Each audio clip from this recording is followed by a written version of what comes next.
We're having tea today, and so our tea guest is Roberta Mason, who has lived at Tahoe for 67 years and was not here for the big winter in '52. I was not here yet. Grew up in Sacramento, graduated from Berkeley in chemistry, and worked for Dow Chemical in Pittsburgh, California. My husband and I married in '50. He graduated from Berkeley in architecture and then was working for a firm in Concord, California, Design Associates. And they decided they wanted to open an office in South Lake Tahoe because in the late '50s, the area was getting ready for the Winter Olympics at Squaw Valley in 1960. right. And there was a lot of building going on, getting ready for the Olympics.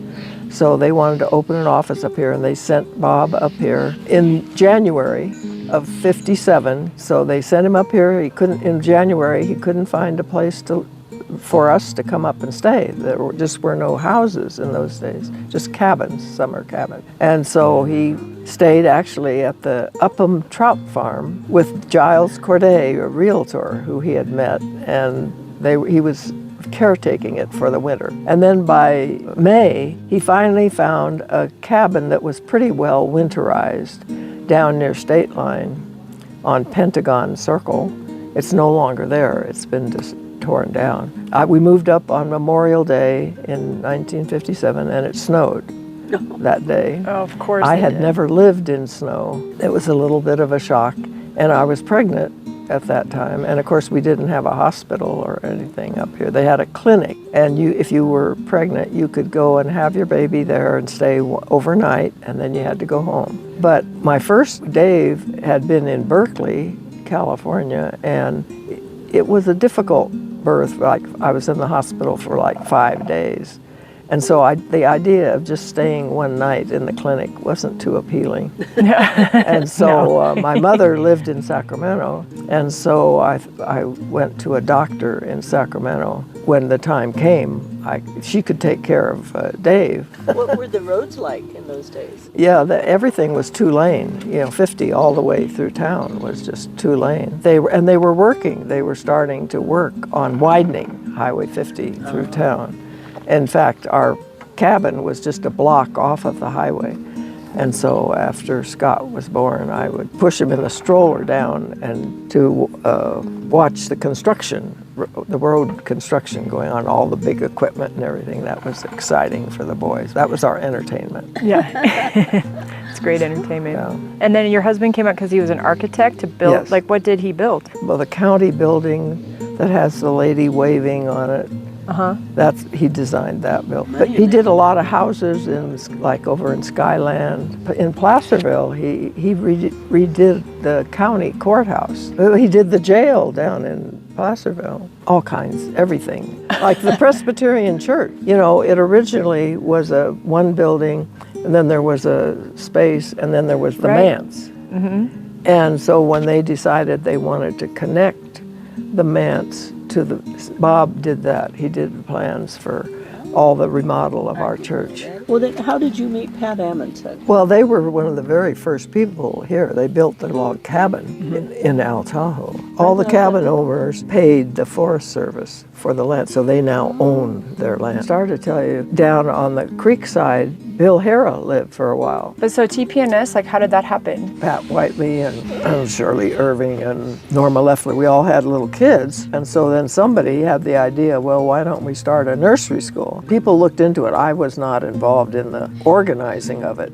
They did research and different kinds, and we settled on a co-op nursery school where you had to, a parent had to work part of the time. Kids both started. That's why we started, for our kids to be able to play. They learned a little bit, and those friendships continued on as they grew up. The parents stuck together, and politically, I think, in town, they helped the town developed. Yes, know, that's and- right. It built community. And the college, like, Oh. and so like what happened, like you helped to establish the college also? Yes, And yes. so, and like, Oh, I want to get that story written down before I'm gone. okay. Well, Because I'm about the only one left, I think. Okay. Well, tell me about it. It took us 10 years to get the college. When these friends of mine came to me and they said, why can't we have a junior college here? And so we went to the school board and said, can we have a junior college here? Why can't we have a junior college here? And we did a little study. They appointed a committee, and we looked into all the do's and don'ts and came up with a plan.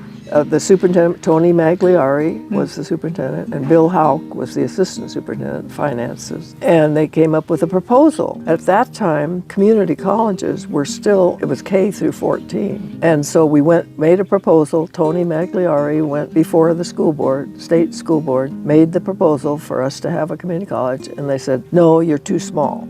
Your community is too small. So we said, okay, that's it. We tried, you know. And so the committee disbanded. Well, then a few years later, the state found that at that time, we had a small community college tax. Every county had a small tax that where our students could go any place in the state, any junior college in the state, and they got a little transportation money, state, from our property tax. So the state looked around and said, everybody should be in a community college district. We studied joining Los Rios, which was in Sacramento, or joining Sierra, which was in Rockland. Rockland, right, yeah. Or forming our own. We finally decided we wanted to be our own, so we could have our classes here. Made this proposal to the chancellor's office, and they said, well, we have to get all the counties in a district. Alpine County did not want to be in a district because they figured they'd have maybe 6 students, you know. Yeah. And their taxes, the ranchers, their taxes would go way up. So they didn't want it. And so he wouldn't call the election. We just sat here and sat here. So if we went to our state senator, Senator Claire Berryhill, who introduced special legislation to say if you have the election, and if Alpine votes no, they're out. You could just have Tahoe. We said, fine. So he called the election, and we had the election, and our area voted yes, and Alpine. Well, we had a little opposition locally because it was going to raise our taxes quite a bit. But anyway, we passed it. Alpine County voted no. So they were out. So we were on our own to form the district. Right. We had nothing. The board was elected at this same election. See, we had left one seat open for Alpine County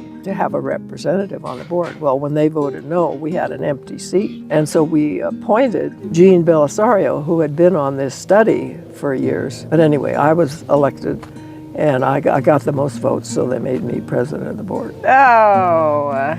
So we had nothing. We had a post office box key. That was all we had. And so we started meeting, and the first thing is we have to hire a president. Anyway, we did a search, we interviewed people, and we came up with Jim Duke. Right. Because he had experience starting colleges. So he was hired, and he moved to Tahoe, moved his family to Tahoe, and started looking for a place to have the college. And he came up with the motel. John Gherkin was the owner, and he and his wife had actually built it, a cement block. They called it Gherkin U, and we were the Pickles. And so that our first college, and we were in it for 14 years. That first class started in the fall of '75, graduated in the spring of '76, and that's when your mother was. Oh, when she was there. The first graduating class had 11.